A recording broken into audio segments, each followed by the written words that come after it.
So I'm gonna break the fourth wall a little here.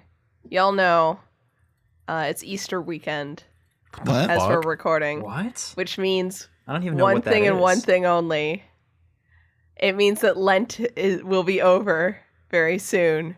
And that means one thing and one thing only. And that's that my favorite customer will finally come back to the coffee shop. Oh, Yay. right. Wait, is I this the forgot little about kid? this. No, the little kid hasn't been in a while, and I don't know why. The last time I saw him, it was because his dad was at a doctor's appointment, and his mom brought him in. And she gave us way too much information on what the doctor's appointment was for. I'm not going to put him on blast, but it was really funny. That's terrible. Medical conditions are hilarious. It was a routine visit, but they the other guy, the lawyer, who I saw a praying mantis outside with. Yes, the Muppet lawyer. Last year, Muppet lawyer. We didn't see him for a while last year, and then he came in one day, and we were like, "Hey, you haven't been in a while. Are you okay?" And he was like, "Oh my God, I didn't think you guys would notice. I gave you up for Lent." Oh, that's hilarious. Then he came in regularly, not coffee, just us. Mhm. Not like the Just coffee you shop specifically. Us specifically. Oh, And then damn. for the rest of the year, he came in regularly. Recently, he came in and made a joke about how he wanted us to treat him like he was a character from Cheers. And he wanted us to come in and he wanted all of us to be like, Norm, or whatever. His name's not Norm. No shit. But he's like, he then disappeared off the face of the earth again. And for a minute, I was like, oh my God, like, what's wrong? And then I realized Ash Wednesday had been days prior. And I'm like, shit. Gave you up for Lent again.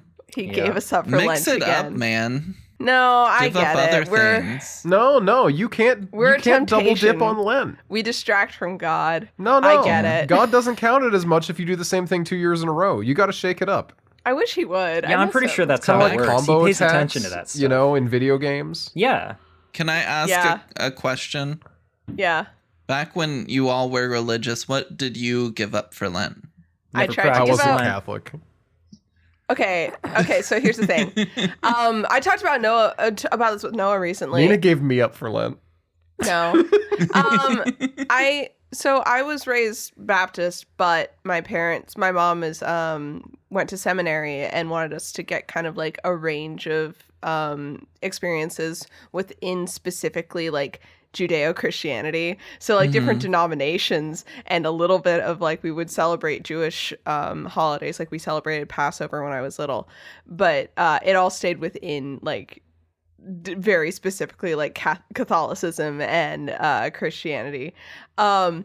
So Lent, I tried giving up chocolate one year and I think I just forgot that I was doing it. I don't think I ever like specifically like went back to eating chocolate. I think I just forgot. And then one year I tried to give up social media and it just like, I don't know that I ever made the decision like I'm breaking Lent, I'm doing a bad thing. I think I just forgot Lent was happening and because I have like memory issues. So I just like stopped thinking about it. Yeah, So yeah, that's it. that's fun. See, I Yeah. didn't grow up doing Lent either, and I grew up like Baptist / non-denominational. But then at college, like even though it was a Baptist university, like All the sorority girls would go everybody- around with the ashes on their forehead Yeah, on Wednesday. everybody because you could do it observed at the Lent. chapel. and it was so I don't weird. know why. Hey, if you want to get swagged out on a Wednesday, more power to you. Oh yeah, no, they wore it like an accessory. It was hilarious. I Yeah. never It's did the best part of Ash Wednesday. No disrespect, kind of, to our massive Catholic listening base, Mm-hmm. but it is Oh, just you kind know of we've got goofy and tons fun. of them after that Midnight Mass episode. We have- That's true. You're not wrong. I know we have at least one because I talked to her last night. Oh. So An in-person Catholic? yeah, Oh, in damn. person ex-Catholic, but still. Oh, that's fine. Oh, that doesn't Catholicism count. as a- No, An it does, and ex-Catholic she's gonna isn't a get mad if you Catholic. say it doesn't count because that's specifically what we talked about last night. Does she observe Lent? What did she give up? No, she doesn't. She just thinks that people are a little too lax about talking about Catholicism sometimes. So I'm going to be respectful. Yeah, I think that's fair. Yeah. But yeah, no, people at our Baptist school would get the ashes done because they would have a station to do that at the on campus Yeah. chapel, so you could just like pop in and get it done while you were out taking your classes for the day. Drive through Lent. Yeah. Drive through Lent. It was I really still weird. didn't do it. Our school was very liturgical and had a lot of traditions that were very Catholic. It was very weird because like I remember our church history class that we had to take was very anti-Catholic. Like they did not hold back on the whole like Catholicism was corrupt and out for riches thing. But then they had Lent, like Ash Wednesday on campus. Very interesting. Very interesting. You know what else is interesting? What? Some ghouls that we'd like to gab. That's I would right. love to Gab 'em up. hear your gabbing of the ghouls. Yeah. Like the running of the bulls, it's the gabbing of the ghouls. Oh, yeah. I actually did see I like it. movies between episodes this week. By the Huh? way, I don't want to brag or anything, but I have seen movies this time. Yeah. Whoa, what movies did you see? Oh, let me find them. Oh my gosh. Frantically Okay, checking well, their I'll go. letterboxd. Wait, what did you say? I said they're frantically checking their letterbox right now. Yeah, and I saw the new Mario movie this morning. Oh. Oh yeah. how is Mardio? Mario actually is a fun time. Animation is really solid and really well done. The story, there's not a whole lot to it. You're not going to have like an emotional kind of Pixar moment or anything like that. But Yeah. it's a fun movie. If you like Mario and Donkey Kong and stuff and you enjoy those games, I think you'll get like a good experience out of watching it. It's a solid like 7.5, but it's just like kind of a chill, fun time. And it's pretty short, so it's not like a huge commitment.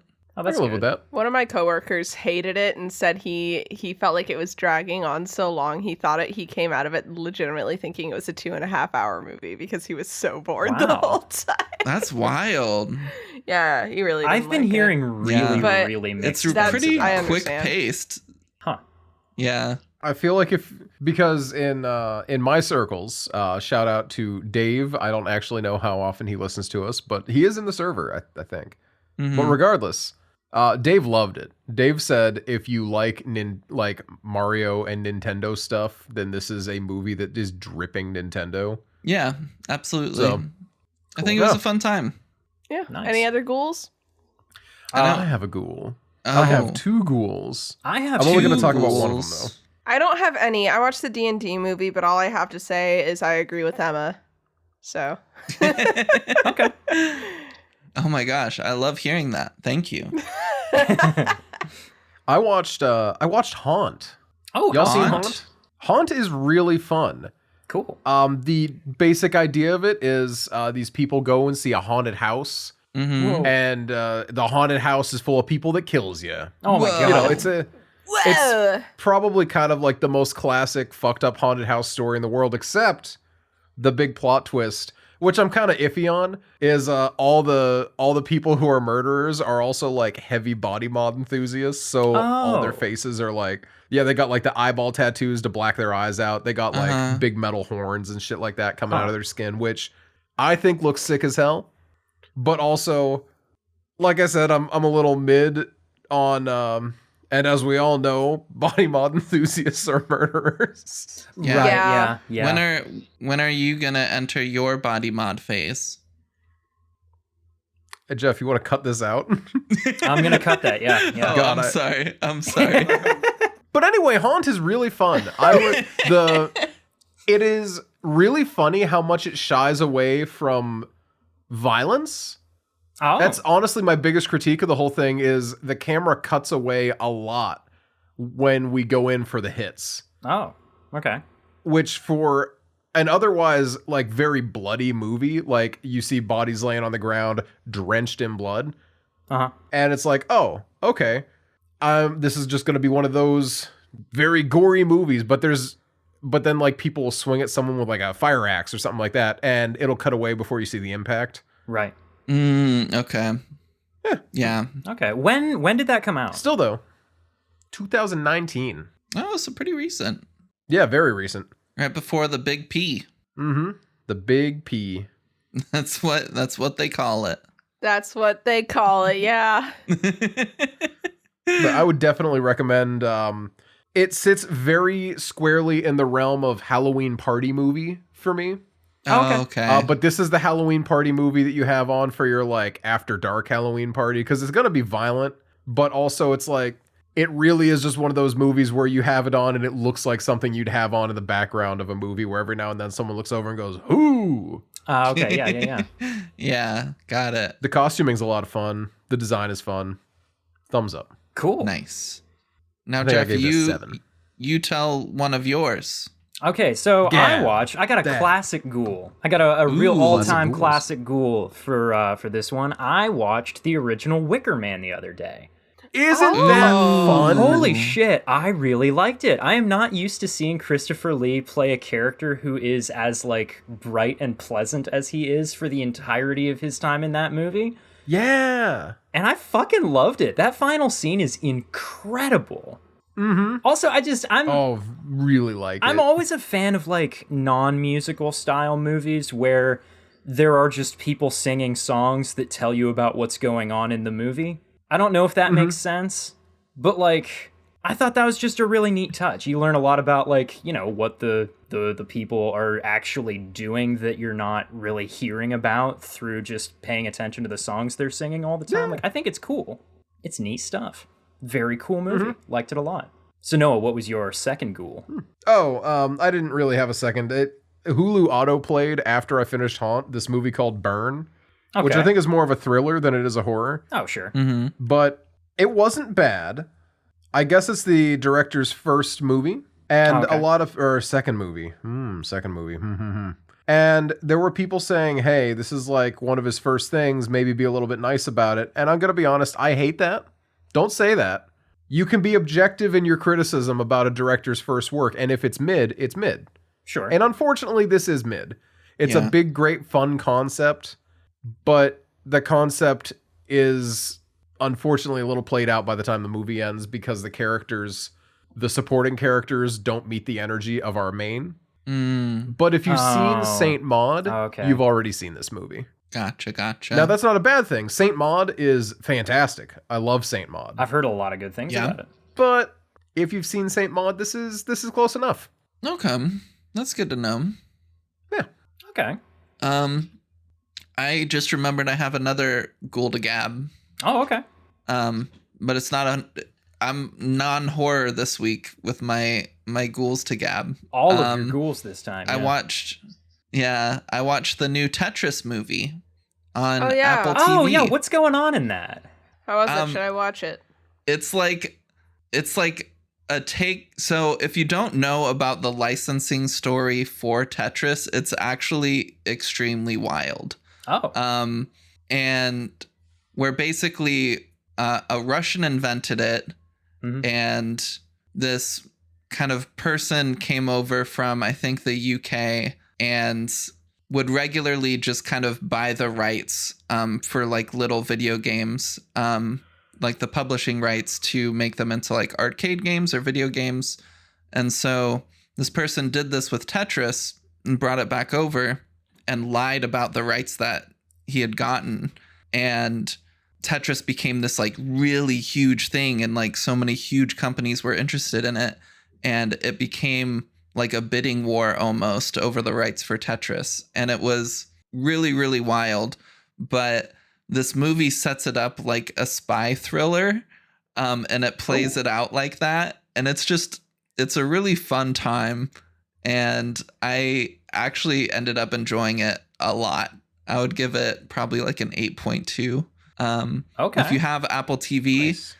definitely check it out. If you don't have Apple TV, honestly, I'd recommend getting Apple TV. It's like $6 a month, and they're adding, for one, they've had a lot of really good shows previously, but then especially lately, they've just been adding more and more and more like really amazing original shows. Huh. Neat. I've seen they just keep adding a lot of stuff. Very interesting. Yeah, a lot of it's really good. I'm watching like 3 or 4 shows on there right now. Yeah, I'm watching Ted Lasso religiously, and I started rewatching it too. And there are so many things that I didn't realize how they were set up from episode 1 that I'm like, oh my god, my heart! I can't believe Ted I'm watching really it does again. lasso. I can't believe I'm doing this Ted to myself Lassos? again. He lassos. Ted Lasso Dead Redemption 2. 2. Whoa. Ted Dead Redemption was right there. Do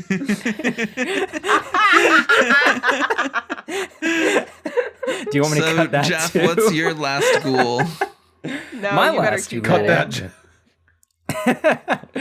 My last ghoul Yeah. is y'all know how I've been on this J-horror thing lately.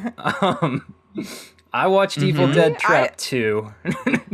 Oh Is my Is it better god. than Evil Dead Trap 1? Better is not the word I would choose. It's different. It's different. It's more for sure. It's definitely more. I don't know that I could say I prefer one or the other at all, actually. They are just very different from one another. The second one has a lot more interesting like visual stuff going on, but the trade-off is that the plot is a good deal more disjointed and very difficult to follow. So, I don't know, better, seen Audition? worse? I have not seen Audition yet. I've got to get to that. I'm going to get to that, and I'm You going to should get watch to Audition. Ring as well fairly soon. Have Ring you or Man. Ringu? The Ring? a Japanese horror movie that's been on my list for a while and I just haven't gotten the energy to like sit down and watch it is Noroi the Curse. I don't know if you've heard of I that feel like one. I've heard that it's good. Mm-mm. I've heard seen that it it's really somewhere. good. It's like found footage horror. I think it's on Shudder. I think it is. Yeah, and I think wanna I've watch seen it. on there. I haven't watched it yet though. If you do, let me know, and I'll make sure to watch it the same week. Okay, sounds good. And then we can gab it together. Yeah, so now your assignments are that and Mad God, because I'm going to watch Mad God. I'm excited for both. Or at least I'm going to try to watch Mad God, and I'm going to get as far as I can stomach, and then I might stop. I'm going to be lenient with myself and know my limits. Oh, You don't does it wanna have a watch the 30-year reputation passion for project? Does it have a reputation hard to for watch? not being finishable? Yeah, a little bit. Okay. It's only like an hour and 40 though, isn't it? It's an hour and 40 of stop motion passion project movie that is insane. Yeah. God, the I hope it visuals is. look Plot- pretty Yeah. I hear the dense first is a word I act could is say. the hardest to watch because it's the most bodily fluids based, and then after that there's like a second act that Heard a lot follows a about the different poop monsters. character. The second act is easier to watch, and the third act is more psychedelic. That is what I have heard. Oh, so fantastic. I'm gonna try really hard to get through the first act because I want to see the second and third. But I want to watch the whole thing. Yeah. Yeah, I'm excited. Excited to be watching more J-horror as well. The more of it I watch, I start to think that Japanese and Italian movies are on like the same wavelength of weirdness. Yeah, Just that incredibly seems to Jeff coded. What did you say, Jeff? You just cut out. Yeah, my connection just fucked up while you two were talking. Sorry. I don't know what either of you just said. We didn't We say didn't say anything. We just anything. looked at you. I was saying that I said incredibly Jeff coded. Oh, yeah. I feel like the more Japanese movies I watch, a lot of them feel and sometimes look a little bit like giallo movies. Not like the same, but comparably, you know? And I feel like the particular They steps both of feel weirdness, dated in the same way. It's not even the They're like feeling next dated in door the same neighbors. way, because that's there, but it's like the steps of weirdness that they take are different from British steps of weirdness, different from like American steps of weirdness, you know? But I feel like they're very similar to one another. Anyways, I've talked for long enough about that. So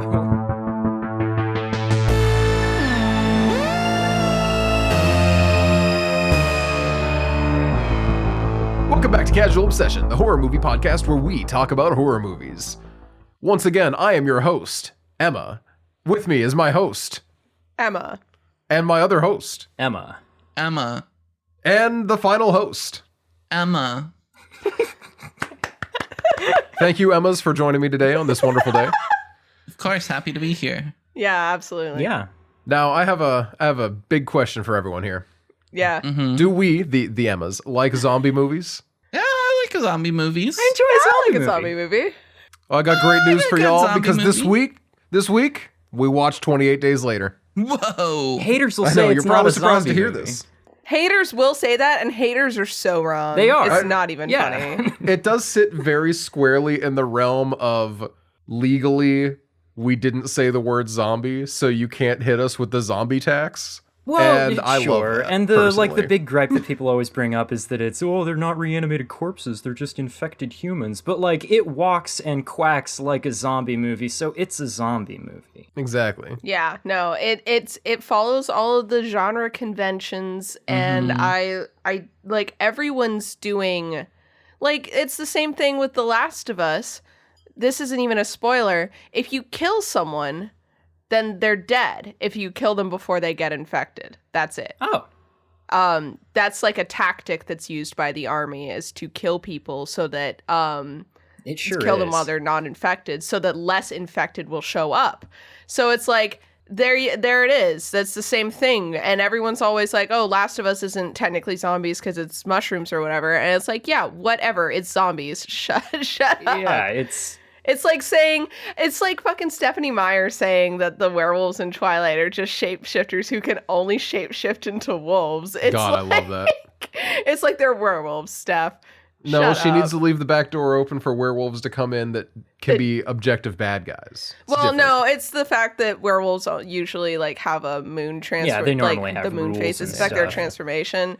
And she just ignored all of that shit. So she's like, no, you see, they aren't actually werewolves. They're God, I love that. but yeah, So no, these aren't actually zombies, but we like will Jeff be referring said, to them as such. they're zombies. they walk Yeah. and quack like a zombie. So it's honestly, the quacking was a little confusing this entire movie, but that's just me. It kind of changes the tone a little bit every time Was they're that on screen. crickets, bad joke? I hear bad joke. boo. God, that Discord soundboard is. Why don't I have it? That's all I want to know. I can't believe they didn't roll it out to me. This is a slight against me personally. Menace. Every tech company that rolls shit out dodges Noah specifically because they hate. Y'all, you remember when Twitter had its like stories feature? You remember that? Mhm. Yeah. Oh, that's right. They rolled it out and discontinued it, and I never got it. Nice. Oh. Nice. Like, I got never it, but I got never to see used it. yeah, same. I got it. wouldn't I have used used it it a couple times. I started getting creeps because that's the only place I would post my selfies, and yeah, I guess End of that's that. the kind of audience I attract. End of that. Yeah. Anyway, So anyways, this 28 movie. days later, this movie is This a movie is this It's is a different. British movie. This is a British movie. It's a British we got movie ourselves a with an Irish 2002. guy. It's with an Irish guy. And it feels like this movie really took me back. I mentioned it a couple times while we were watching. This movie really took me back to my Doctor Who era. Yeah. Like a lot of the acting, not just because Eccleston is there, but a lot of the acting and costuming felt very Doctor Who adjacent. Specifically, the long ass leather coat that one of the characters has Oh yeah. is like textbook Doctor Who costuming. Oh yeah. I see that. So yeah, Yeah. it felt like that to me. But before we get into the costuming too much, let me give y'all a short description of this movie. Way to go. We open up with a bunch of animal rights activists breaking some chimps out of a testing facility. And there's a scientist there saying, "I'm begging you, please don't. They're all infected with an incurable disease. You can't let them out." And they're like, "We know better than you." And they let the chimps out and become infected. To be fair, We get a cool... To be fair, this lab is exclusively what appears to be a chimp torture facility. It is. So, 100%. like, yeah, they're doing the wrong Yeah. thing, but I'm kind of on their side. I'm on their side, but if I were told by a scientist it's a highly contagious disease, and it literally is just rage, I would maybe take a step back for like a second and like maybe take the pictures that I'd taken of the facility and publish those rather than try and free angry chimps as a like young 20s activist. Yeah. But maybe that's just me. Yeah, probably. I have a healthy fear of chimps because I watched Nope. I was so gonna I know say how that. dangerous I was they can having be. Nope flashbacks the whole time. I have not seen Nope. This but was I'm early enough. already There were afraid of real- chimps, so. real monkeys used in this. Yeah. Before they stopped doing that. Yeah. I specifically thought of Nope when I was like, these are real monkeys. Me too. That is not safe. That is me too. dangerous Me shit. too. I was thinking about that the whole time. Chimps are incredibly dangerous But animals. that's not where this summary stops. No. The summary does continue because after that, this is a light spoiler, so I need you all to bear with me. Yeah. Dong. Oh my god. Yeah, there is Ladies full and dong. gentlemen, There's we've so got much dong. There's at least a full minute of Cillian Murphy just hanging, just splayed out in that bed, just like, oh, there I am. Here we go. I gotta say, his best look in the whole movie is the half-shaved head, haggard, stumbling through London look. I almost wish True. he hadn't cleaned up partway through the movie. Yeah. Me too, literally. Just let my boy be dirty. Yeah. him Like, be why does he grungy. shave? It's There's no okay. need for him to do that. He looked good. And there's no water. It's a waste And of there's time, and you're no leaving an wa- open yeah. wound on your face. Yeah. I have This big is- beef with this movie. We'll talk about that in a we'll get talk to minute. it. about We'll it get in a to it. minute. Really quick, this is such a weird thing. Anybody who watches Survivor will know what I'm talking about. And I don't think any of you watch Survivor, but Survivor is a game show that's been around for forever. And they basically have these people living on an island and competing in games and stuff to be the last one after 40 days and then potentially win $1 million. And everybody, as you're like out there, you don't really have stuff to like shave or really take care of your hygiene or anything. And so all of them just get really dirty and like their beards grow out. They're not really wearing makeup or doing anything. And like their hair gets wild and you get used to seeing them like that. And a lot of people look pretty good like that. And then they get voted out or something, and then they come back the next day and they're all showered and shaved and like they're wearing their normal clothes, and you're like, you look fucking weird. Go back to being dirty. That's how I felt I'm this familiar. whole movie. I watched enough Survivor to be familiar with that effect, and I always Okay, had a lot of good. beef with it. Yeah, it's so It's wild. like, just be rough. It's okay. Just for a minute. Also, it does also drive home that like people don't generally put that much effort into their appearance when there are other things that are more important to worry about. So I actually also don't buy that Jim would do that. I do buy that he goes might. straight for the buzz cut though. Like Yeah. that's a mood. Sure. But Yeah. anyway, that's pretty much. He wakes up from a coma. He's a bike messenger. He got hit by a car. And in a scene that suspiciously mirrors The Walking Dead, or does The Walking Dead mirror Precedes it. this? The Walking Dead Precedes it. mirrors. It does precede The we, Walking we, Dead. We know. I know. Yeah. It's being facetious. I'm being facetious. He's being We looked into facetious. it.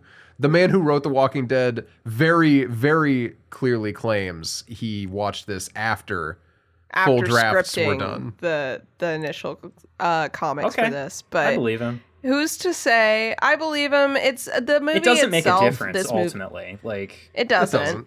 It's just funny. It is just funny, and we'll get into that later. Continue, Noah. That is all I got for Good. us right now Okay. for the short description. The man wakes up, there be zombies out. Well, He doesn't know that yet. We get a full 5 minutes of him just wandering around London, but yeah, which is actually really cool. It's a It is. fantastic It's Watch him wander parts. around, just dead, abandoned everywhere, and he just sees a bunch of posters for missing people and the opportune newspaper that says we evacuated London. Yep.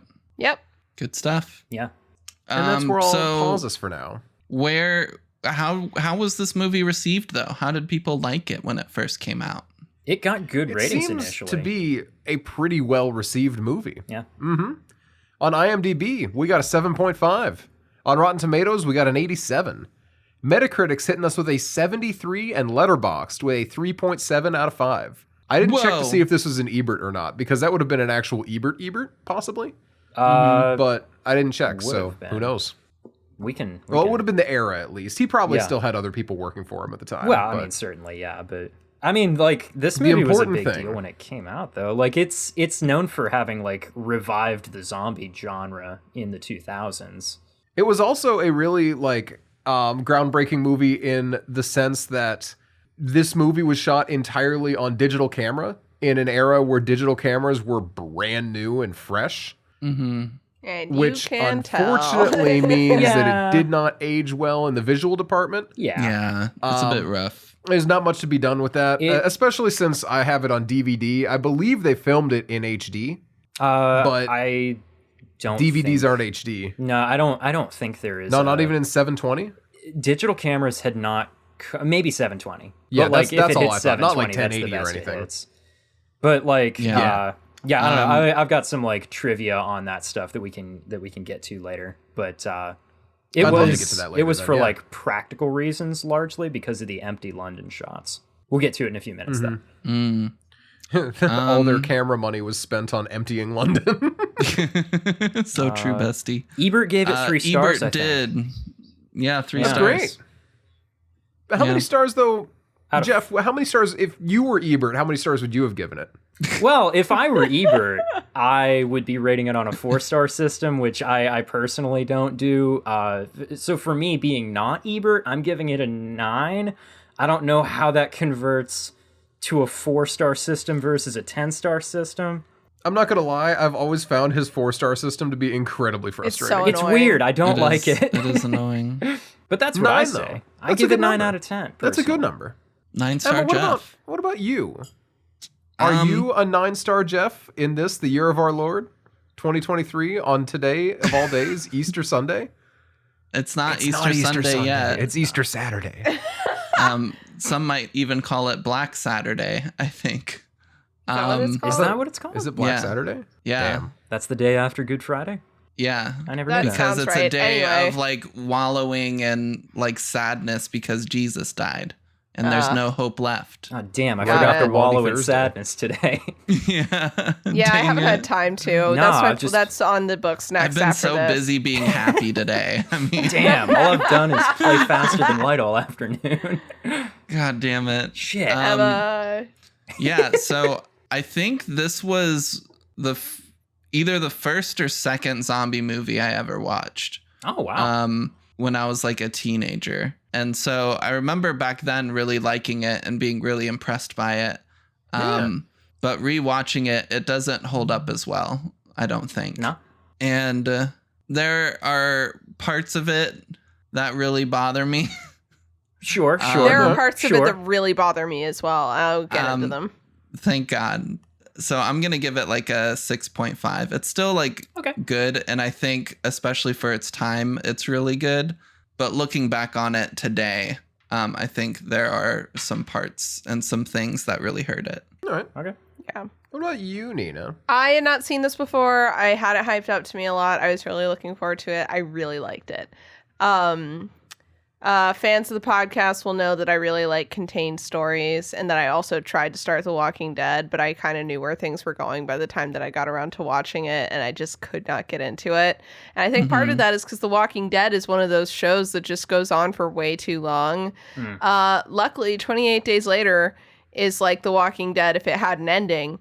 So I liked it a lot. I would say like a 7 or an 8. There are some things that really, really bug me that I can't wait to talk about. Sure. That I was able to suspend my disbelief enough to enjoy the movie itself. But yeah, not perfect, but I really liked it. Nice. And what about you, Noah? What was your What number about again? you, 7 or an Noah? 7 or an 8? Well, I also, today, in the year of our Lord, am a 9-star Jeff. I had a lot of fun with this movie. Hey, all right. It hits almost on every count for me. There's a few bits that, there where it doesn't hit as well. But sure. I had a good time with it. Nice. I'm glad. I'm glad you had a good time with it. And I'm glad we all have enjoyed reminiscing in this movie. But as we've reminisced and as we've watched it, what are some things that the audience should be aware of? What are some potential trigger warnings Well, or content warnings? Previously mentioned, there do be dong. There do be There's dong. dong. Cannot There's stress dong. that enough. Watch out, lesbians. It's brief, I also but have down cannibalism via zombie because these zombies do be biting on people. That does happen. And yeah. along with that, we got some vomit and some gore. Yeah. There is We have that, some yeah. Absolutely. sexual violence, and we have Yeah. implied suicide. Where it happens, but like we don't see it Yeah. on screen. Yeah. Truth. Yeah. Yeah. Yeah, seems And like I that. guess animal abuse as well. Oh yeah. Yeah. Definitely. yeah. I'm Yeah, not gonna I lie, I guess did forget that's- about the I guess that's in chimps until I mentioned them It's in the yeah, short Champs. it's all in the intro scene, and then after that, it's pretty much Yeah. not there. Oh, I got another one. Oh. Oh, That yeah. was uncomfy. Anytime a movie is like, oh, we've got this person in chains because they're a zombie, and then it just happens to be a black person. Yeah, You know, there is like- that. Yeah, that's no. really uncomfy. I almost There made a is note about that. that. I'm like, really? The only black soldier here happens to also be the infected guy? Yeah, that you have chained up I to a wall. do think not a that's good look. intentionally supposed to be a statement about the guy who chained him there, but still, yeah. Yeah. Yeah. But yeah, those are the content warnings. Yep. Go us. Is there some other segment we're supposed to do right now? I can't remember. It would be really scary if we forgot about one. Yeah, It would be. that would be a pretty How scary concept. would it be if we forgot about it? That'd be Honestly, 10 out of I don't 10, think I'm the one us to answer forgetting that. a segment. It's what Emma do you Scary think? rating. How scary is this movie, Emma? Great question, Emma. Thank you for asking. So I think there are some uncomfy parts to this movie. There I are. think the zombies throwing up is really gross and uncomfy, and just the ways in which the zombies move at times, and I don't like a lot of the camera work particularly. Oh, fair, yeah. Just this is something I was gonna bring up, but it like in that era there were like Jason Bourne and Yeah. like other Yeah. like A lot of shots are action just movies too of just close. like It's all too close. having shots be really close and like cut 50,000 times. Yeah. be super this shaky. movie- Yeah, this movie really does it, and it bothers me, but it is kind of effective for Yeah. zombies at times. Mhm. Yes. And I think because of like the grittiness of everything, I'll give this like a 3.5 scary, or maybe a Okay. 4. Okay. Yeah. That's super fair, I think. Okay. So with that, do you want to finish the Spoilers. summary, Noah? Yeah. All right, let's go. Cillian Murphy's having a bad time. He's wandering Sure around. He accidentally wakes up a church full of zombies, hits a priest, and is for sure going to hell. Because, once again, we watched it the day before Easter, which is basically Easter, which is like a triple sin. You can't hit a priest on Easter. Priester. Priester. Anyway, I watched it on Maundy Thursday and He's- Good Friday, so I don't know if that balances it out, but it does a little bit. But as he starts to run away, he's rescued by two, I'll call them vigilantes, even though it doesn't really apply, but they're surviving survivors. out here. Yeah. And they're like, they got an arm and a half for throwing those Molotov cocktails, slamming into running zombies like it's absolutely nothing. They're digging through Fantastic the ditches. time. They're burning through the witches. But There's- Selena definitely doesn't want to slam in the back of a Dracula. She's She kind does of not. she is No. kind of sick of men, and I really don't blame her.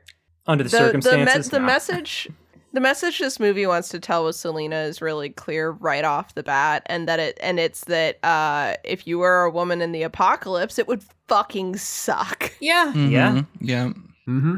Killian decides he doesn't want to believe them that everyone in London is dead, so he says, let's go visit my parents. And unfortunately, he does find his parents dead in home, which leads him to have what I learned later was a flashback scene, remembering them rather than a home movie, which in hindsight, don't know why I thought that. It's very stupid It's of me. neither. It's a Well- like hallucination that they're in the room with him. And it like is he's shot having a full on on. that sequence is shot on Super 8 film. So if it were a home Mhm. movie, that is how it would look. But Yeah, no, that's a super fair because that's what I initially thought. But then he was interacting with them as though they were in the room with him, and he was referencing things that were actually in the room with him, such as the juice. So Yeah. he was full on having Having a moment. Having a moment. Poor boy. Up until a zombie falls through the roof and ends up hurting one of his How rescuers. did it get up there? The one that They're burst up there through the sliding sometimes. doors, one thing, but then Zombies at are the up on exact roofs. same moment, another one falls through the skylight. It's so Yeah. funny. it's kind of odd, isn't it? Unfortunately, the zombie does hurt one of his rescuers, leading Selena to immediately kill the man. Henry? Mark. Hank? I don't know. Whatever his name was, he's dead now. And we don't. Mark Is it really dead. Mark? I swear to God. Anyway, he's Now super they- dead. Now, as they end up leaving, they see some Christmas lights up in the top of an apartment tower, so they make their way up there, and they join up with Frank and his daughter, Hannah. Hannah, yeah. Not Selena. Frank shows them this transmission he's been hearing where there's a military outpost set up outside of Manchester, and he's like, hey, here's some people. I think we could make this happen.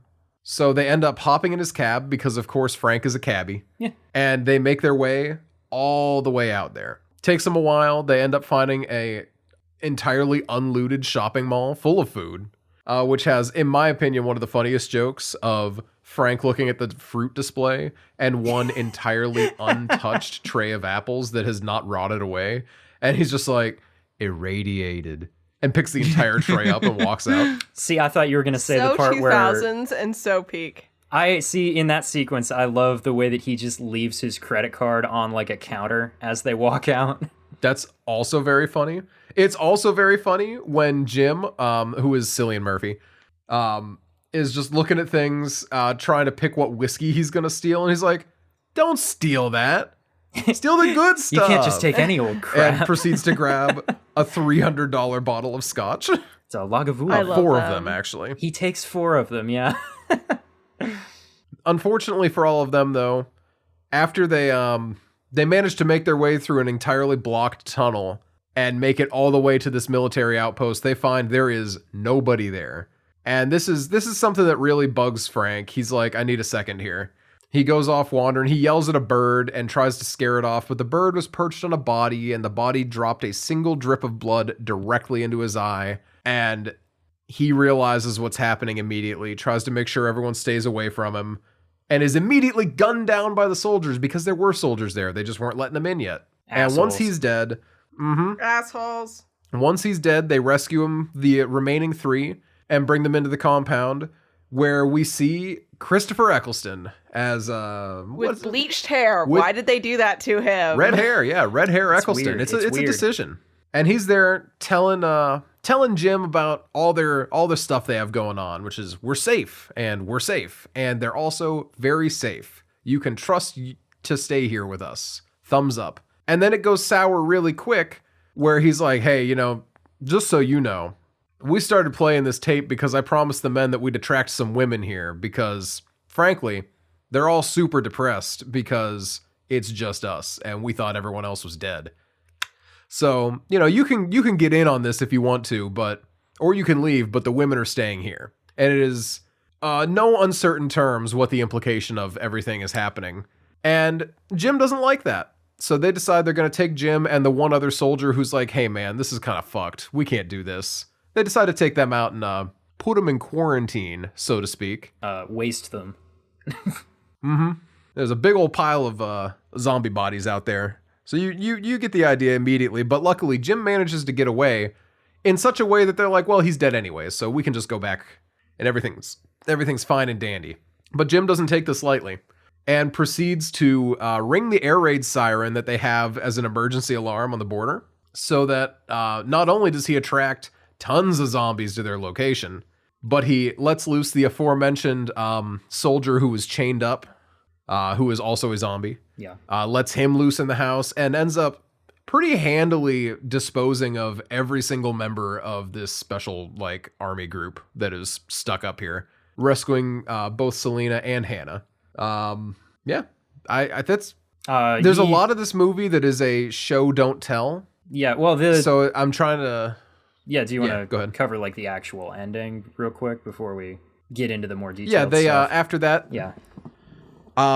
Jim gets shot, but they manage to get away in time, where they manage to shoot him up with some drugs, stabilize him, and they end up being at a little cottage in the countryside where they have noticed a plane flies overhead. I assume every couple days, every day, but they know when it's going to be there well enough that they've printed out.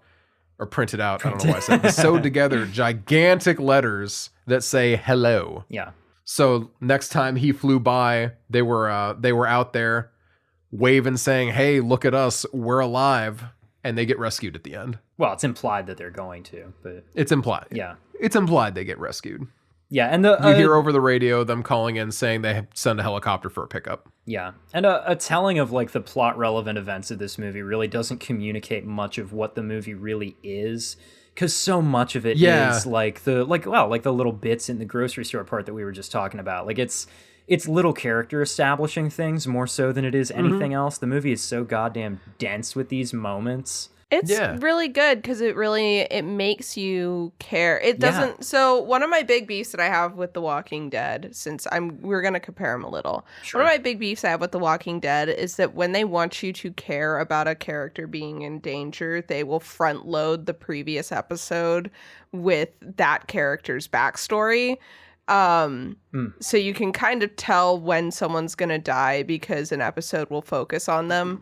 Right. The classic. Especially earlier on. Later on, they start killing off people for shock value, and they give less effort because you've been with these characters for several seasons. Oh, sure. But this movie, you care about everyone's safety because they all get humanizing moments. The moment that killed me, there are a couple moments in this movie that absolutely slaughter me. The first one is when he finds his parents.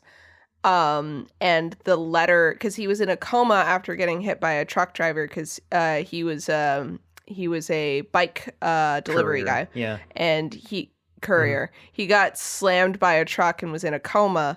And he goes to find his parents, who have died. And they hold a goodbye note to him. And it says, "We left you sleeping, and now we're going to sleep." And then they sign it, "Don't wake up." And that hits. Yeah, that was one of the best moments in this movie. Because they write it. I love the paradox of this letter that they wrote it for him if he ever came back, but they also really don't want him to ever come back. Yeah, and I love the way it really gets hammered home with the absolute next shot there where it shows Jim like reading the letter and he's like collapsed, kind of crying at the foot of the stairs, and Selena says, "They died peacefully. You should be grateful." And the way that he looks at her and says, "I'm not grateful." Jesus Christ. Oh my God. I love I made a note about that because it's like a person with the context of what the world is like is just like, hey, you should be grateful. This is actually your best case scenario. And for him, though, he just woke up. All he knows is his parents are dead. Yeah. He just woke up and his parents are dead in a bad way. And he's like, excuse me? Like, no, this is all fucked. No.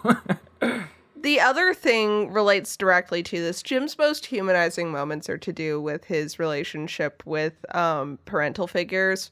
I don't really dig a lot of the this is something I've realized with a lot of male main characters in 2000s movies, is that a lot of the time the humanizing moments and the like badass killer man moments don't really jive together. They feel like two completely different people. And I think Jim has a little bit of that issue, less so because I really feel like we get a very like steady build up with him to what he ends up becoming.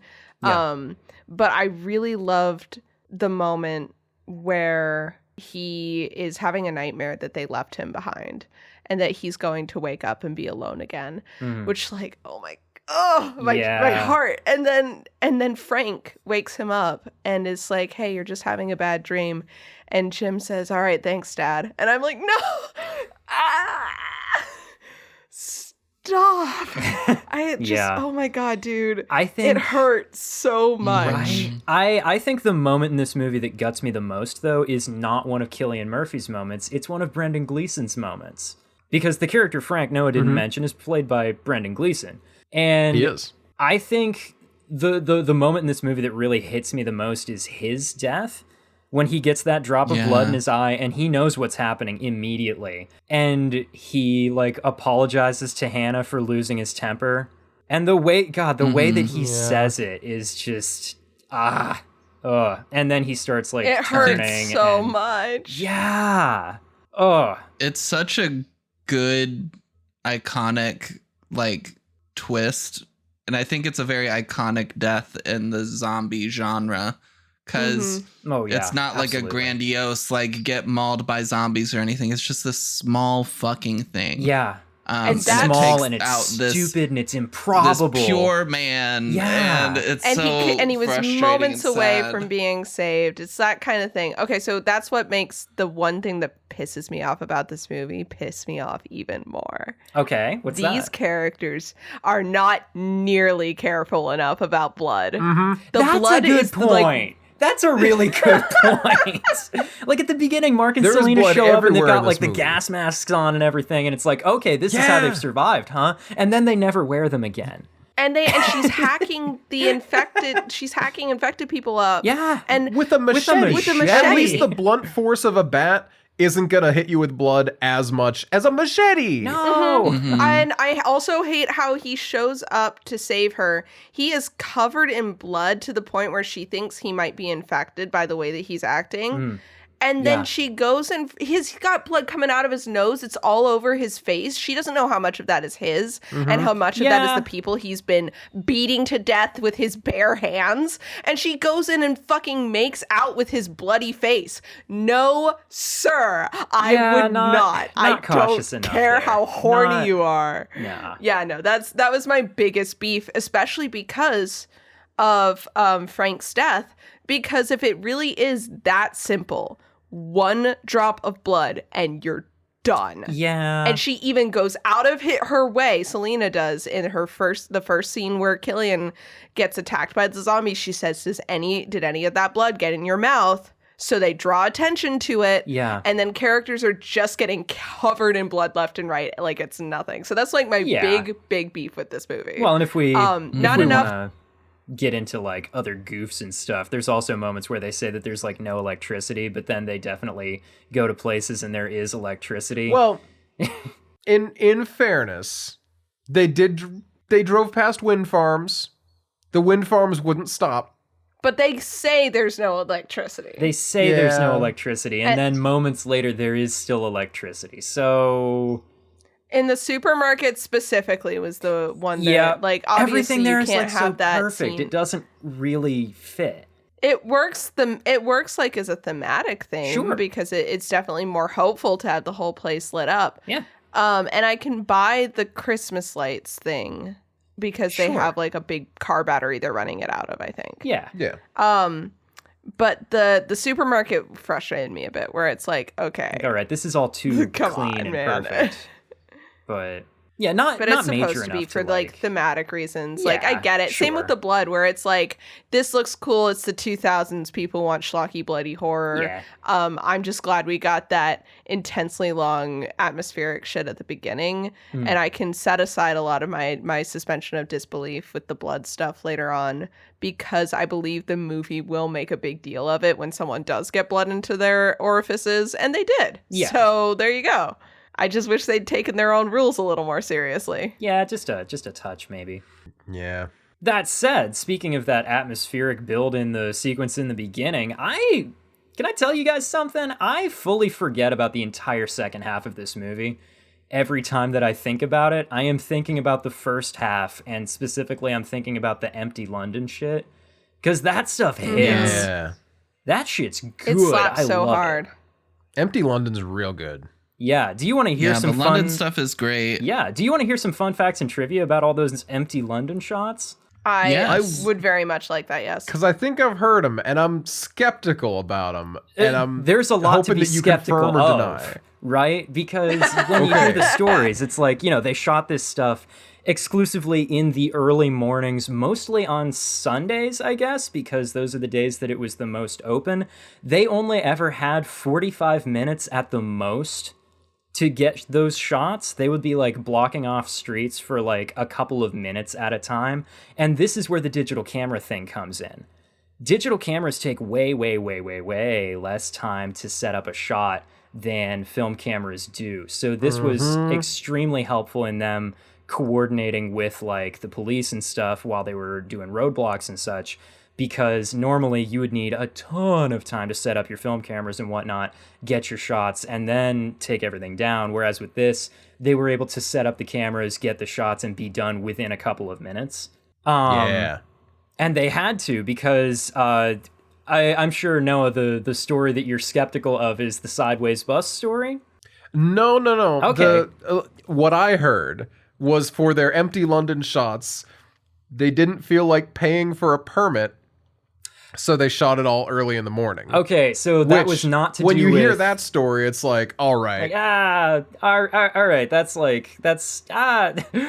right, so... Sounds like an embellishment. Yeah, they did get correct permits and stuff. There was actually an incident with the gas station that gets blown up. When Jim first encounters Mark and Selena, they blow up a gas station to get rid of some of the infected. Sick as hell, by the way. When they got the permission, they did all the appropriate paperwork and whatnot to be allowed to blow that gas station up. However, by some mistake, the police were not notified that it was going to be occurring. God, I fucking love that. So that... They blew up a gas station in town, and no one knew it was happening that needed to know. And yeah, so people called the cops, they called the fire department about it. They already had a fire brigade present because they were blowing up a gas station. They knew they needed to be prepared for a fire. But like, because none of the appropriate people had been notified, apparently, that this was going to be happening, a bunch of cops showed up, a bunch more firefighters showed up, and the whole thing ended up costing like an extra 250,000 pounds that it wasn't supposed to. That's hilarious. Yeah. What's really funny, honestly, is it probably wasn't even their job to tell the police. That was probably something the paperwork people were supposed to pass on. That's what I would think. Yeah, right. Like that's part of the bureaucracy, say isn't it? If I called the police right now and said, "Hey, we have paperwork through the city hall, but we're going to be blowing up a bus station today for part of a movie. We just wanted you to know it's just an explosion, and we have people on hand for it." Are you fucking kidding me? No one's gonna, like, someone official has to make that phone call. Somebody has to, like... Bob from City Hall has to say, "Hello, police department. I'm Bob from City Hall. There's going to be an explosion here at this time if you want to have one person there." Yeah, I really don't think that was their fault. Okay, but the bus story. Okay, so one of the things that Jim walks past during that really long atmospheric building, empty London sequence, which is set to a edited version of a Godspeed You Black Emperor song that's really good. One of the things that he walks past in that sequence is a tipped over double-decker bus just lying on its side.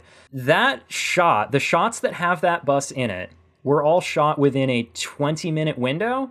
They only had 20 minutes to lay that bus down on its side, set up, get their shots, and put it back. It all happened that quickly. Holy shit. Yeah. That's insane. It is. And the whole everything that they did to get all the empty London shit is insane. And like later on they have like empty highway stuff further north as well, and that was also kind of difficult, but not tremendously. I guess they had like moving roadblocks that they were using for that, just to like slow traffic down but not stop it completely. And they were only able to do that for like a couple minutes at a time. So the shots that we see in the movie are probably all very close to all of the usable footage of that highway that they were able to get, I would assume. Makes sense. I loved every slow panning shot up the empty highways we got. I'm like, right? They paid through the nose for that. Absolutely. They paid through the nose for that. Yeah, and this is one of those movies where I wasn't even thinking half the time about how would they do that, even though that's definitely like impressive to hear, because it was just so good at sucking me in because of how much effort they went to. Yeah, the atmospheric nature of it is so effective. You don't think about the fact that you're watching a movie, and that's actually another thing that plays into the digital camera thing. Danny Boyle, the director, has talked about how the decision to use the digital cameras was partially for the practicality of making it easier to set the shots up quickly and stuff like that, and making it far, far, far easier to deal with the police and the roadblocks and whatnot and all that stuff because of it, but also for aesthetic reasons. He said they kind of wanted to shoot it as though they were survivors themselves. They wanted it to have a almost found footage kind of vibe to it. And this is something that I was kind of thinking of while I was watching it the other night, honestly, is I was kind of thinking that like the lack of image quality, the grit to it kind of makes it feel a little bit more real. Does it have that effect for you guys as well? It's charming. Yeah. It might be due to like watching stuff that was filmed with the vibes that this was filmed in a time where I was more susceptible to like letting myself let things feel real, because again, I was deep in my Doctor Who era. Right. And right. a lot of the Doctor Who that I was watching was from those years. So like I think that's back when I was most susceptible, and there was a feeling of nostalgia despite the fact that I'd never seen this movie before because of a lot of those elements. And I think that the film quality was one of those where it felt like watching an old TV episode, which felt way more real than like Lost felt so like clean and shiny and normal because it was filmed on film and like scalable and looks so good right now. So they would do some like 2000s bullshit and it would be distracting and hit me out of nowhere. Oh, the number of times we got jump scared by 2000s bullshit. But with this movie, she walked on screen with her like floor length leather trench coat, and I was like, damn, that just feels right. This all just feels like so right for this time period. I felt like I was in a time capsule. It was great. Yeah, I really liked it took me a second to get into it. Okay. And the dark scenes were really hard to sit through. Those are tough. Unfortunately. They're tough. They're a little tough. But every scene in the daylight, it really worked. I feel like if they were to re-release this movie in some sort of like special upscaled type of thing, I think the way to make it work, I don't know. No, because it wouldn't work. I was like, just to like lean into the fact that it's like that. But I can't think of a way to make that happen without it being like weird. But I loved it. I loved the crustiness of it. Yeah, it adds. It lent to a realness it to feel situations, dirty. and it covered up a lot of the possibly substandard makeup. Wouldn't know because I couldn't see it. Yeah. Can I talk about something to deal with dark, dirty, and gritty here? Absolutely not. Okay. We don't do that here. No, go ahead. So a lot of stuff from this era is super over sexual and especially American. I'm not gonna lie and say it's not American stuff. But like a lot of stuff is super gratuitous. And something that I really liked about this movie is that it decides to tackle something I don't usually like in fiction, which is sexual violence. And I really usually hate that. I really liked the way that it was handled in this one, in that it felt realistic and handled in a way that felt like I felt the same way in Birds of Prey. There's a scene in Birds of Prey where a male character is directing violence against a female character, and the camera is aimed at him and showing how disgusting he is for enacting this violence, and it never lingers on her, right? Yeah, and her like it never sexualizes her or makes right. her distress look appealing. And I felt like this movie did much the same thing, where I felt disgusted. I had already started to feel kind of grossed out by this guy, but I was still in that mindset because of the way that this movie kind of shows you like the things you have to do, and because he's so genuine in explaining his motivations when it comes to why he's chained someone up. It's like, okay, yeah, this is a legitimate science experiment. Like, it is important information to kind of have, even though he's so clinical about it, that you already start to get the feeling that something's off about this guy.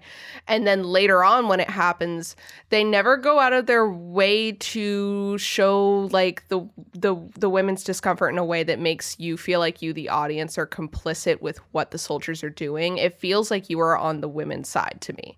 It feels like you are as disgusted with the men. You are not being made complicit. And I really liked that. As a way of handling this, personally. I had a hard time with it. It's very rough. gross. It was super rough. It's just everything past, like, starting at the compound with all the military folk.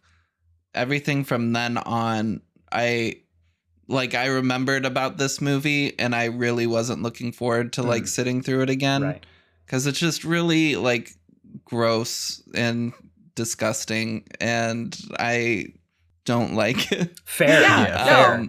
Fair. But I think compared that to part movies we've watched before that try to do this, like sorry. Oh, No, it sorry, definitely drags. It gets repetitive. Yeah. I was lagging there. I couldn't tell you were still talking. Sorry. Okay. Yeah, no worries. Yeah, no, it definitely no, I'll piggyback off of what you were saying cuz like it definitely is repetitive.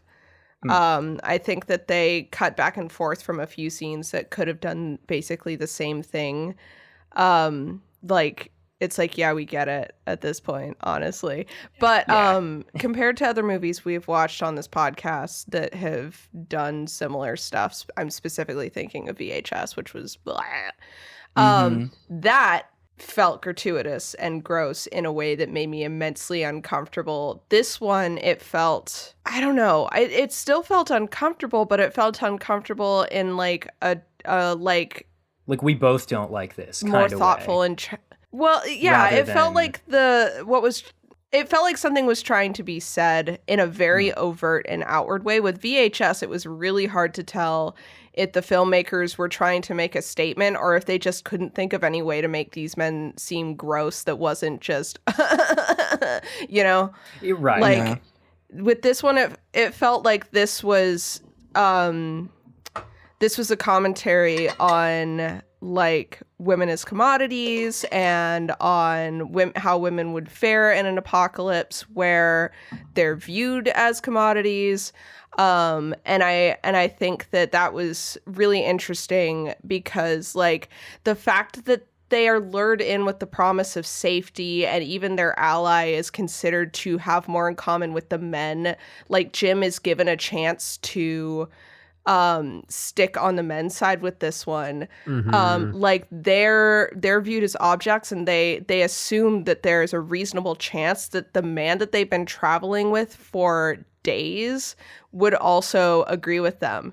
And I'm sure they waited until Frank died or they were considering taking out Frank because he was Hannah's dad and he was the only person that they were certain would not even possibly be on their side.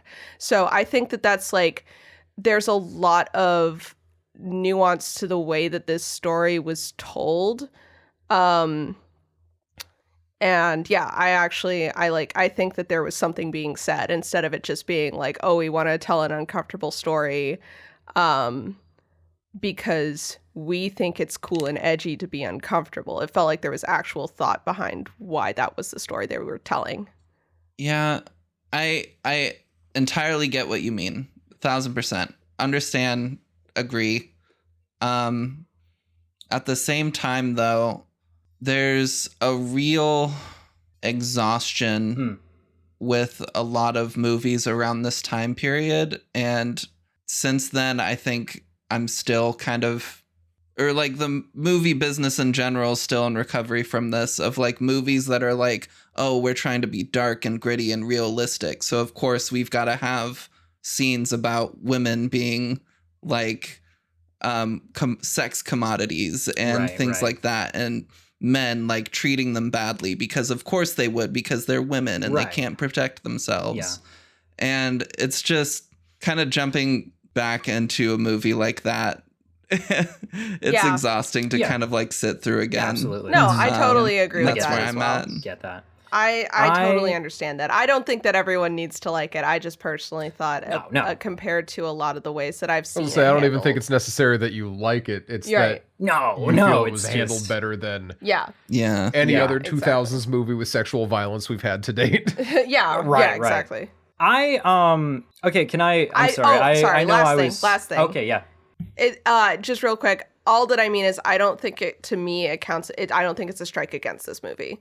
Sure. I think the blood is more of the like blood on mouth thing is more of a strike against this movie than the fact that they decided to follow this storyline. That's it.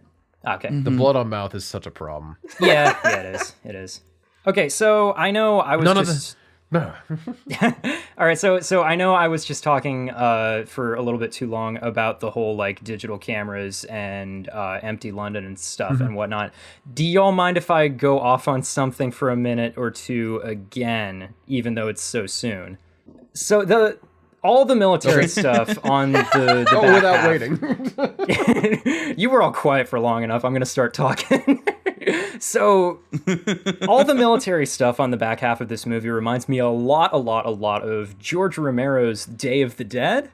I I think it approaches a lot of very similar Crazy. things in a lot of the same ways. It's focused on a group of military people, even, which is it's the same setting, really. And also, this movie takes place entirely in the like aftermath of the zombie outbreak rather than during the outbreak itself. Same thing with Day of the Dead. And Day of the Dead is a movie that is largely about like authoritarian hierarchies and the way that they interface with masculinity. And I really feel like that's the way that this movie is approaching its back half with the military guys as well. I feel like Day of the Dead does it just a touch better because it does it without so much threat of sexual violence. So there's like less to distract you from the messaging itself, I guess. But I think it's doing a lot of like kind of similar things where it's like these guys have these are guys who have devoted however much of their lives to the pursuit of advancement within this like authoritarian hierarchical organization. And now that the hierarchy above them no longer exists, they are forced to either cling to a myth of a hierarchy that is not there or accept themselves as the ultimate authority. And I think we catch Christopher Eccleston's character kind of at the turning point of those two things here. Because, Nina, when he was talking about the infected guy that he has chained up, you said that the way he described what he was doing with that guy in a, like, almost clinical kind of way. I didn't read it as clinical as at all. I read it as him just being a psycho about it. Because to me, the way that he talks about I him meant is... clinical in a psycho way. I would describe Patrick Bateman as clinical, too. Oh, okay, cool. Because, like, the way that he talks about it is so... It feels so, like, macho to me. The way that he's telling me that he's never gonna make bread. He's telling me that he's never gonna plant crops. He's telling me that he has no future. It's just such, like, Jordan Peterson shit, isn't it? It's so capitalist. It's so, yeah, exactly. Yes, it is Jordan Peterson shit. He's just so, like, faux philosophical macho about it. Yeah. And then he closes it out by saying, and eventually he's gonna teach me how long it takes the infected to starve to death. And he walks away, closing the door behind him, leaving Jim closed in this yard with the chained up infected guy just for dramatic effect. Yeah. This is such pointless machismo to me that I cannot read it as anything other than him telling Jim all of this stuff and taking him to this room just to try and seem cool to him.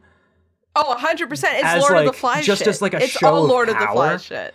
Yeah, and ultimately that's all that he has, that character. I don't remember what Eccleston's character is named, actually. I don't know if his name is ever I think they just call him the Major. Yeah. I don't know. No, he's Major West, I believe. Yeah, West, but like okay. that's the kind of thing that I feel like everything he does the entire time he's in this movie, all he's doing is trying to establish that there is some kind of basis for him to be the man in charge. There's some kind of reason for him to hold authority because he needs to be constantly asserting this, because it used to be that his power flowed from the hierarchy above him, but now that it's gone, he's got nothing. So he's forced to either acknowledge that none of it was ever real to begin with, or make up some other reason for him to still be in charge. And this is all very Day of the Dead to me for reasons that you will all find out in the future, I suppose. I'm so excited. I am so excited. Can I ask a question about the look of this movie that I think you all might understand more than me? Yeah. What the fuck was with the rain looking so blinding?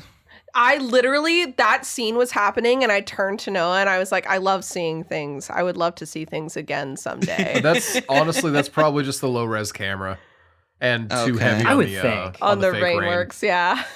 Yeah, I would Because- think, probably.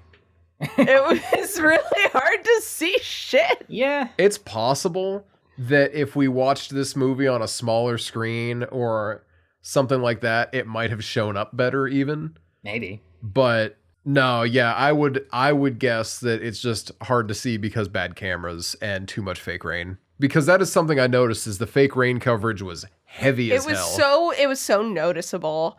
It was so noticeable that they had placed the fake rain like close to the camera and it wasn't actually hitting everything else. Or when they did the big shots where everything was like, it was falling just like in rows. in a really specific in a way. really specific pattern. Yeah, it felt like I can Yeah. I feel like I can in my mind zoom out and see the PVC pipes with the holes punched in them. I mean, when you have the big shot of the central lawn with the puddle, it was like a grid layout puzzle. you know? Literally. No offense. Love it. Very Yeah. very like Oh yeah, it's very 2000s. very very. But I don't know. There's a lot of things that still worked for me, despite Yeah. the early 2000s-ness of it. Oh yeah. Yeah, we've been watching a lot of just movies from we watched oh my god. We didn't gab to school, but we watched Spawn. Oh, yeah. Oh, I've heard that's terrible. Y'all seen... Oh, Jeff. Oh, it was so Jeff. bad. It You was gotta so watch bad. I Spawn. want to. I'm gonna send the pictures I took to the chat so that you can look at Mephistopheles in his 3D rendered glory. It wasn't so excited for Mephistopheles. this. I don't give a shit who he was. I'm gonna take it personally, but it was something else. It was some fucking. Beelzebub. I'm so No. excited. But I his mean, name? this I movie did not and recognize the John sequel. Leguizamo at all. Sorry, go ahead. Oh yeah, this movie and the sequel 28 Weeks Later are like iconic zombie movies, and for good reason. I mean, the openings for both of them are just really, really, really well done. What the fuck is this? Oh, that's That's- Malebolgia? Not Oh Mephistopheles. my god, it my looks mistake. so bad. Oh my This is, god. I believe, like what I another would- movie that aged poorly on non-CRT TVs.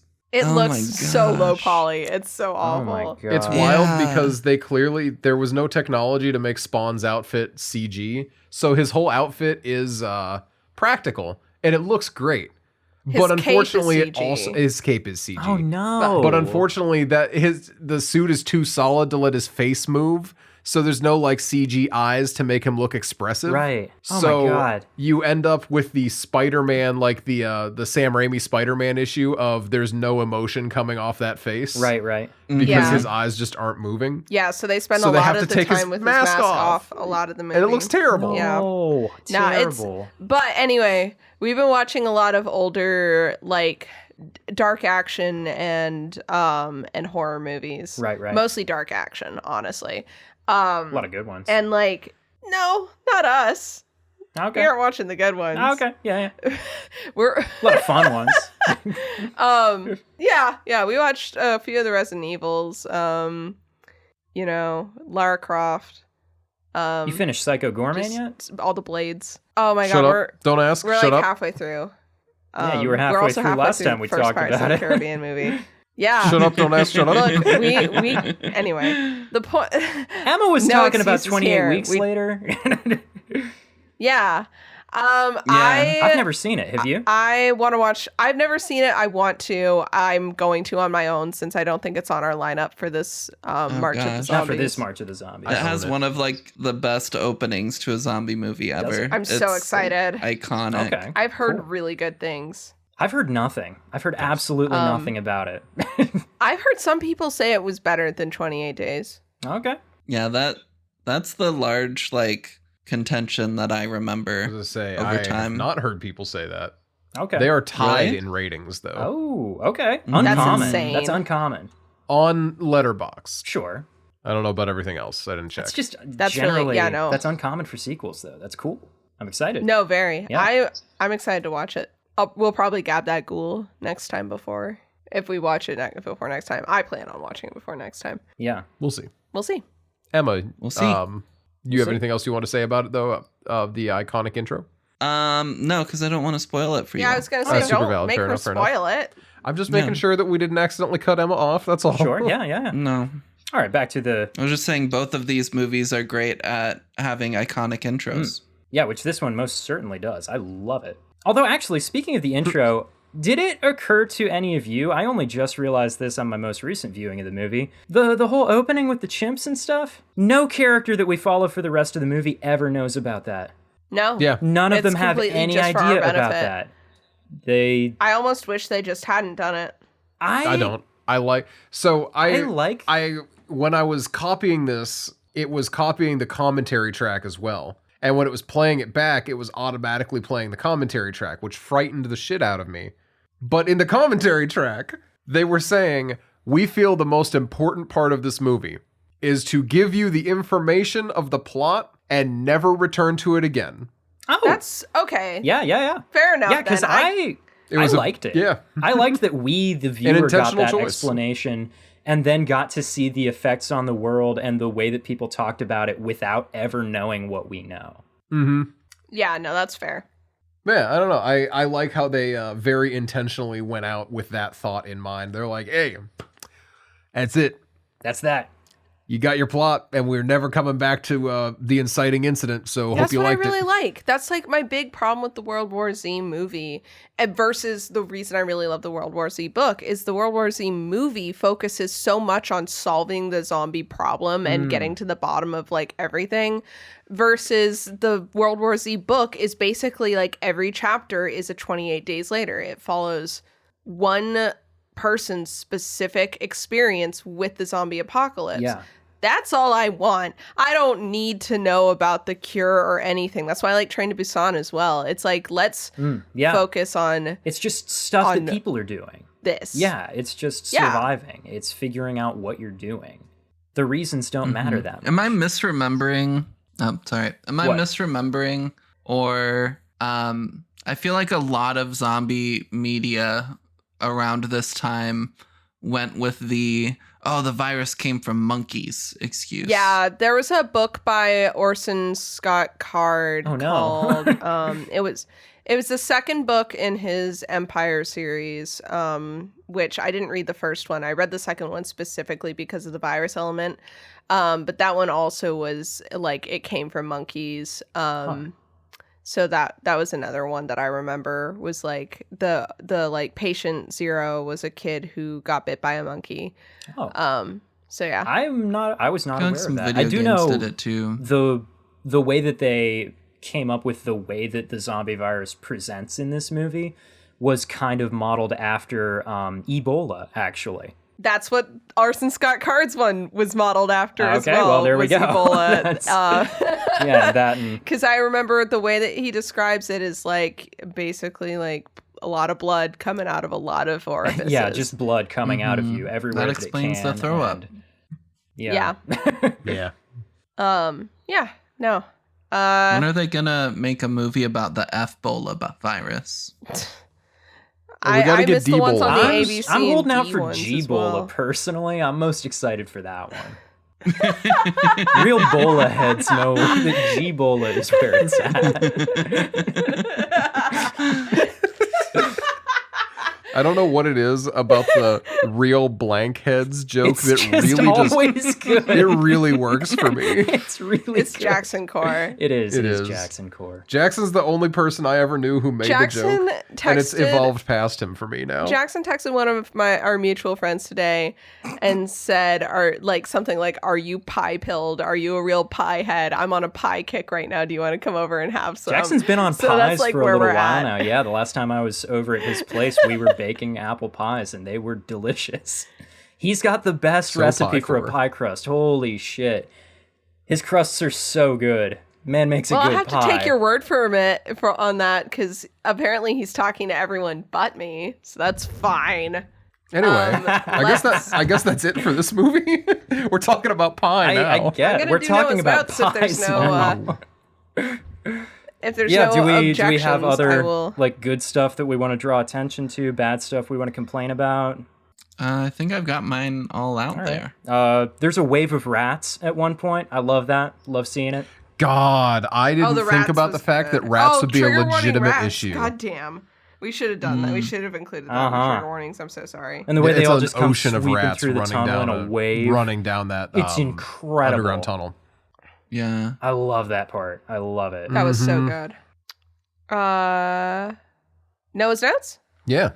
Okay. Noah's notes. Noah says, I like how this movie has a bit of a dig against the people who are militantly against animal testing. And when I would clarify, not like in a like way, it's like, oh yeah, this was very heavily in the what do you mean you don't like animal testing era of that type right, of yeah, stuff. it feels very 2000s. Oh, very much.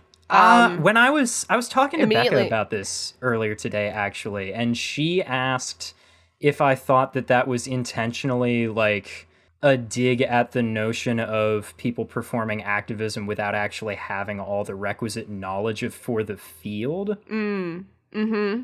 And I don't know. I think that is too deep of a read. I don't. I think it's very clear in the way that he gives them all the information and they still choose to ignore it anyway. Mm-hmm. Because they are presented with an expert who gives them the information, and whether or not he is complicit in creating the situation, he does tell them true information. And rather than even pausing to consider whether or not it could be a bigger, like, letting these monkeys go would be a bigger issue than leaving them there. They don't even think about the greater good. They don't even think about the consequences of their actions. They're just blinded by, I want to do what makes me feel good. And what makes me feel good is going to be letting these chimps go. Which is a very black and white kind of naive way of looking at things in that specific situation. And I think that was intentional. Yeah. Let me rephrase my thing. I think that the implication of the movie, my read was they think all activists are like that versus just some activists. I think that's that could be where a read. I disagreed. That's all. Yeah. That could be a read for sure. Could be, certainly. Noah says, Cillian Murphy, more like Cockley and Dongfy.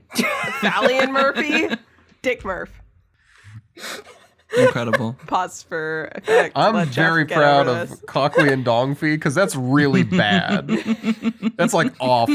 It's so bad. Noah says, Cillian Murphy's Dong brought to you by Pepsi and Mountain Dew, which led me to telling Noah about one of my favorite scenes from World War Z, which is where Brad Pitt is like drinking a soft drink in front of a horde of zombies in a hallway, and it's just he like holds the can so the label's out facing the camera like you would a branded drink, but it's not branded, it's generic, it doesn't even have a label. No. It's so funny. It's that's so good. funny. It's literally one of my favorite things ever. That's so good. It's so good. Noah says, obligatory, this is just what England looks like. This movie is very British. There's a couple moments where they're like just poking fun at their own Britishness, and it's so funny to me. Yeah, a little bit. I never want to see another chocolate bar in my life unless it's the orange chocolate, the chocolate oranges. And I'm like, oh no. Or the, we have survivors with us, 1 male, 2 female, put a kettle on. It's like, shut up. You're too British. Don't talk about tea in your zombie movie. Losers. Noah says, love these fire stunts. God, that's hot. Yeah, the zombies, like, continuing to run while they were on fire was excellent. Yeah. I loved all the Molotov hits in the beginning. Really fucking worked for me. For the brief moments that we're able to see them.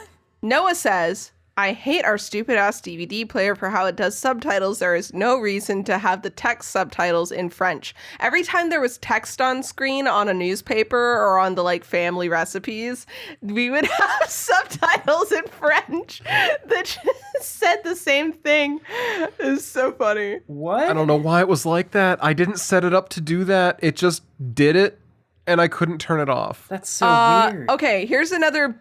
I lied. I have a second beef with this movie that I had forgotten about until now. Cool. We know that sound attracts the zombies and light attracts the zombies. They're going up the staircase to Frank and Hannah's house, and they start seeing zombies maybe coming towards them, and Selena goes, "Quiet!" Yeah. I forgot. I wanted to make jokes about that because it was so wild. I'm so glad it's in Noah's notes. It's so bad. And she like waves the flashlight around at them, and it's like so bad. I swear to God. Yeah, it's a little ridiculous. There's a little of that, yeah. Noah says, there's a lot of the notes in here because they're fixing the tire as well. And Noah says, insane to me that they're talking this much instead of being dead silent and making sure to cover up the light as well as they can. Yeah. They're talking so loud the whole time that they're in a tunnel where they're like super vulnerable. They're just like, do you know how to fix a tire? And it's like, can you be a little more quiet? I'm worried about y'all. God, on the way into that scene as well, Cillian is like the most Irish that he's ever been, I think. Because just as they're entering the tunnel, and he's just like, "Oh no, this is a shit idea," And it's a shit idea because it's obviously a shit idea. And it's just like, God damn it. Every Irish, love that every so much. single Irish guy is like that. I love Jim. Noah says, oh no, I'm gonna miss Frank so much. And then a couple Read it notes. with any emotion, why don't you? God. No, I'm leading into something. A couple notes later here, saying, "Rip Frank, West is out here drinking your scotch." Yeah. Because and he offers like, it I to was Jim thinking, as like, though it's yeah. his. Hilarious. Noah says, "Oh my God, Jim is a hide and seek champion by just laying down." That was a really good scene. I love the fucking Looney Tunes ass. I'll just lie down in the pile of dead bodies and they just run by him. 10 out of 10. Good job, Jim. Noah says, "I love how they're shooting Jim and his movement in the same style they shot the zombies earlier." That's something I wanted to talk about. Yeah. I love how they subvert the, I don't think it was even as much of a trope back then, but they subverted especially before The Walking Dead, which is kind of where this kind of gets its reputation. The humans are the real monsters part of the zombie apocalypse stories, where they try really, really hard to set up evil human communities so that we can have like basically what Major West is, or the governor, or Negan, or there's someone else in the fucking Walking Dead games that serves the same purpose, blah, blah, blah, blah, blah. There's always just an evil, manipulative man who is the real monster. But I like that in this one, it's Jim that we're getting the kind of mirror, the kind of narrative foil on the zombies with, and he's the good guy. He's just been pushed to this point. The rage virus is like something that like it I think it kind of lends to the fact that rage is not always a bad thing. It can be bad. It can be all consuming, but it also can be protective and necessary. And I think that lends to also him letting Mailer out to kind of help him, is that like that's like, yeah, I think that was intentional. I really liked that a lot, to kind of have the humans are the real monsters, and maybe that's not a bad thing. Maybe you need to be a monster sometimes to protect the people you love. Yeah. I liked that. Yeah.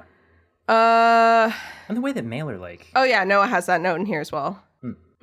The way that Mailer like looks at him after he frees him makes it feel almost as though it's implying that like his brain still works. The dude is still in there actually, and he does actually have things to be angry about. No, it does feel like, because it's called like the rage virus or whatever. Right, yeah. The other thing that I like is that West is right. The zombies are gonna starve out as the longer that because we see that near the end when there is sound and shit to attract the zombies, and they're emaciated and they just are lying there. They can't move anymore. They're too weakened because they are just in human bodies. It's not like the fucking fungus in The Last of Us that are like kind of just growing with this moisture and keep getting stronger. These zombies are just people who have been infected and will starve to death. So I liked that detail near the end. Yeah. Yeah, that's it for Noah's notes. Good Noah's notes. Thank you. Sometimes I try and have real meaningful notes, and those never get read because they're really not great for the Noah's Notes segment. Well, the other thing is if you have something meaningful that you say in your notes, we usually end up talking about it during the episode. And then other 'Cause times there's a Nina lot of- accidentally steals it and then scrolls down and sees that I wrote I that didn't same know, because note. we had this conversation while we were watching the movie, so we both had We both stole from each other. Yes. It's a mutual idea stealing. That's what marriage is all about. That's true. Stealing from That's each true, other. Yeah, pretty much. What's mine is yours. It was in the vows or whatever. I don't know. Yo, guy who hates his wife voice. Yeah, what's mine is hers, and what's hers is hers. That's like 90% of the people whose hair I used to cut. Yeah. Good God. Anyway, thank you all for listening. What are we watching next time? Well, next time we are watching George Romero's Day of the Dead, I believe. I'm I excited. believe so. And that's the 1932 version, right? Frantic Googling. 78, I think. Sorry, Noah was being I a think- douche. No, I couldn't 85. remember if it was 78 at Dawn of first. the Dead came out in 85. 1978, as did Lucio Fulci's Zombie. But Day of the Dead That's is it. from 1985. 1985 indeed. All right. Well, Yeah. cool. Looking forward to it. I'm really In the excited. meantime, I've been Nina. You can find me at Nina Wolverina on Twitter or at Nina Wolverina with the 3 instead of the E on Tumblr, where I post about a lot of horror stuff to the point where I got some nice wholesome D&D follows recently, and I had to warn them that that's not my main content and they should definitely filter the body horror tags if they're going to stick around. So if you want horror content, that's probably the best place to follow me right now. I'm Noah, also known as Emma from earlier. You may remember me. Oh. You can find me as Bubbadabad, Bubbadabad, Twitch, Twitter, Insta, Tumblr, Letterboxd. Jeff, You can find the big me. question. Did you make a Letterboxd or not? I did indeed make a Letterboxd. I have not done anything with it yet, but I do have it. You can find me on Letterboxd at FakestFan, I think. You can find me on Tumblr at What Is It You Pray For, and you can find me on Twitter at Bubba Wubbadab. And I'm Emma, the real one. You can find me on Twitch and Twitter at Emma Panada. I'm also running a TTRPG called All the Witches. Yeah. When this episode comes out, the campaign will be ending like at noon that day. So if you're listening to this like right when it comes out, then the campaign is still active. And if you want to go take a look on Kickstarter at All the Witches, please do so and consider supporting us. But it's been real fun. Thank you so much, everybody. I hope you have a great week, and we'll see you next time. Goodbye.